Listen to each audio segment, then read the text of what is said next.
What's up, everyone? Hope you're doing well. Wanted to talk about my journey on how I got my first tech job. So, this started all with working some odd jobs. So, my first job ever was working in like a warehouse. Okay. I was around 19 years old, needed some money to be able to commute to college. For y'all that don't know, I went to Wake Tech Community College, which is in North Carolina. Great community college. If you want to get into game development, tech, anything tech related. So just wanted to share it with y'all. So pretty much that was just, a starter job, put stuff on a conveyor belt. Didn't really do anything with tech. For y'all that don't know, getting into tech can be challenging for most. It's a highly competitive field, but it's rewarding. So after that, after I got done with that job, I worked for Starbucks because I also needed more revenue. Like Starbucks was pretty good. I got some benefits, got coffee, got all the desserts and things like that, and that helped. I did that part time for a little bit, and I just didn't really like that. And then after that, getting closer to graduations, I received like some emails regarding like tech positions as far as like recruiting for game development. It wasn't like really tech stuff. I was still on computer, and I commuted like almost 30 to 50 minutes away from home to be able to work there, because I decided to work there towards my ending years of college, and it was fun. I got to do some recruiting for some game companies and things of that nature. However, I just wasn't happy there. So throughout that time, I was actively applying to jobs, and I was getting turned down a lot, y'all. I was kind of discouraged. I was like, wow, how could I get turned down from so many jobs? I have, a lot of experience. I took all these classes, been coding for years, and it doesn't matter how long you've been doing something. You have to have the right skills to be able to do that, the right social skills. And I know that as tech professionals, one of the reasons we get into tech is to create cool things. A lot of times, a lot of us want to be introverted. We don't want to be extroverted. So learning how to speak properly is something that's going to serve you all well in life. Okay? I'm still going to continue with the story. So we're going to make some book suggestions. How to Win Friends and Influence People by Dale Carnegie. It's a good book. He also has an updated version. Highly recommend that. 92 Ways to Talk to Anyone by Leil Lowndes. And I Never Split the Difference. That's on like sales. So any book that pretty much talks about like sales and psychology influence by Robert Cialdini is going to serve you well. Because if you could get really good at asking questions and you can learn about psychology of people, it's going to help you in every area of your life. Interviews, relationships. The key to having a good conversation to anyone, y'all, is to get really good at asking questions and letting them do all the talking. Okay? The truth is, a lot of people care about themselves. So you got to ask them questions. Okay? If you're on a date, you don't just rambly talk about yourself. The girl's not going to be interested in you. You talk about her and you ask questions that are going to help her, or to get to know her a little bit more. She's going to like you a little bit more. All right, so back to the story now. So yeah, so I got discouraged whenever I was applying for jobs and I wasn't able to get one. So then I decided to go to a career specialist at my college to get some help. And it was great because they helped me with my resume. They helped me practice mock interviews. So I didn't know about all these things. And there was a point in my life where I was like super, super confident. I was like, I don't have to apply for multiple jobs. And then the career specialist was like, well, what happens if you don't get that job? I was like, that's not going to happen.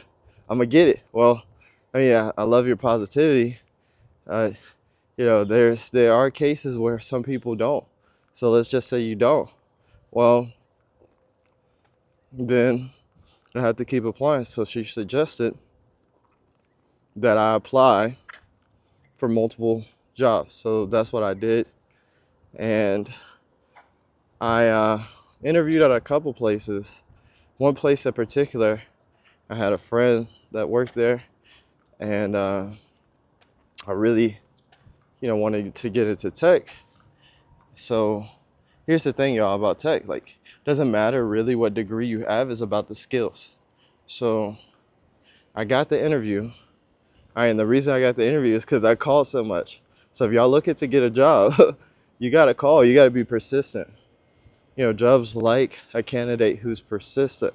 So some of y'all just apply and hope that you're going to get the job that you want. No, you got to be persistent.